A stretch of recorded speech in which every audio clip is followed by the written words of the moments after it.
Hello and welcome back to the Hazzabhajan YouTube channel. It is Harry here, and today it is time for the fourth installment of the Nation Roulette series, taking a look at football in the most obscure and slightly less obscure sometimes nations across the globe. Of course, if you've missed out on any of the episodes, a link to the playlist is in the description where we have covered so far the Central African Republic, Colombia and Andorra.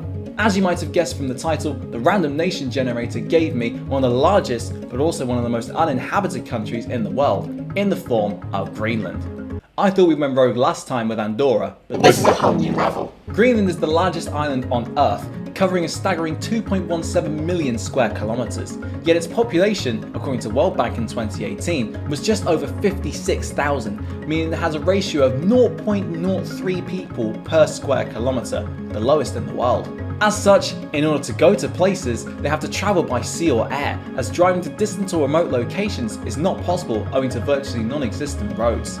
You might think, therefore, that football would not even be a side thought on the Danish territory, but in fact, the truth is quite otherwise, as more than 10% of the population are said to be regular players of the beautiful game, proving that its global appeal really is global. However, their attempts to play the game have been fraught with problems as a result of its location, status, and annual climate. Only 19% of Greenland is free of ice, and the constant permafrost in the nation turns any grass surfaces into quagmires, meaning that the potential pitches are almost unplayable.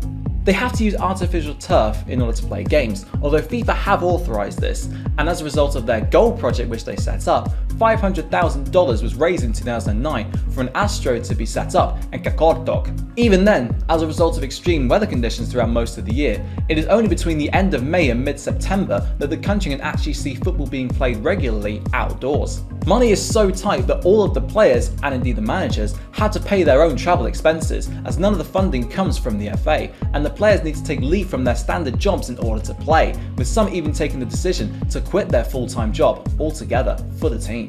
Up until 2016, most of their club sides often played matches on ground which was predominantly sand or rock, meaning that only the hardiest around could participate. It wasn't uncommon to see broken bones or other serious injuries, and goalkeepers needed to wear several layers just to avoid grazing themselves severely on the surface.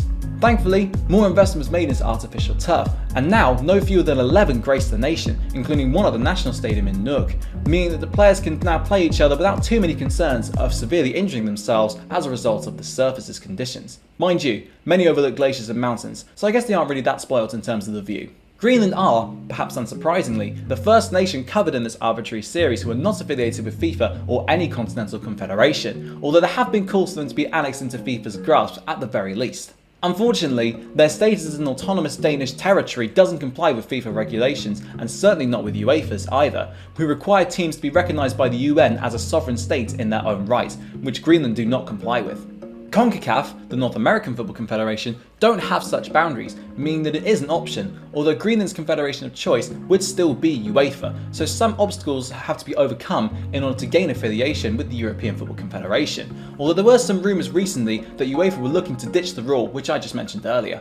In spite of all of these problems, a football association was nonetheless set up in 1971, with a league purportedly existing 17 years prior in 1954. The nation's first international match, which doesn't register as an official match as Greenland are not of course affiliated with FIFA, was against their close neighbours the Faroe Islands in 1980. And they lost 6-0. They joined the Island Games Association prior to the 1989 Island Games tournament held in the Faroe Islands, and their best finishes to date are two runners-up spots, once in 2013 when they lost to the host Bermuda, and in 2017 when they were hammered 6-0 once again, this time at the hands of the Isle of Man. They even joined CONIFA in 2016, the Confederation for Independent Football Associations, which includes the likes of Northern Cyprus, United Koreans in Japan, Tuvalu and Tibet, but they are yet to take part in the CONIFA World Cup. Tibet actually played an interesting role in Greenland's football history, as in 2001, with a squad of players with Tibetan heritage and through the intermediary man Michael Nybrand, Tibet offered to play the Polar Teddy Bears, yes, that is their actual nickname, at football. A match was due to be arranged in Copenhagen, but owing to the Central Asian region's complex relationship with China, especially since it wants to be recognised as an independent nation by the global powerhouse, China threatened to enforce an embargo on Greenland and cut all trade trips of the country if the match went ahead, which would have been a huge blow for the country's economy. Despite FIFA's pleas to get the game called off, the Greenlandic FA decided to push ahead with it, and they won 4-1, and mercifully, China didn't act on their claims. Greenland's football league is perhaps unlike any other, as owing to the short time span they have to play the game outdoors, the National League only lasts 1 week. I promise you I'm not making this up. The National League only lasts 1 solitary week.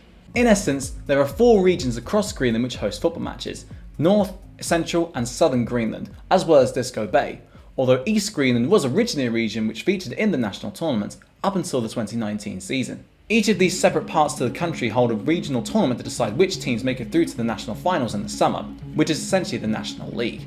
And it is all held in one location each year, although it does change every year, as a result of the problematic travel resources within the country. Originally, the teams were split into 2 groups of either 4 or 5, where they would play each other once, before various playoffs would occur to determine various positions. For example, the last place side in each of the 2 groups would play each other to determine who gets the wooden spoon, before the top 4, or top 2 in each group, would make it through to the semi-finals, where a knockout format would see a winner emerge. However, for the 2019 season, the most recent one played in the country, this was changed, as the 6 qualified teams were all put into the same group before a 5th and 3rd place playoff took place, and of course, the final. The most successful team are B67 Nuuk, the team of the country's capital, who have won it 13 times, all of them since 1993, and 6 of 7 between 2012 and 2018, followed by N48 on 11. Most of the teams in Greenland go by abbreviated versions of the team's name, as B67, for example, are actually called Borderklubben Af 67, and N48 are Naglungauk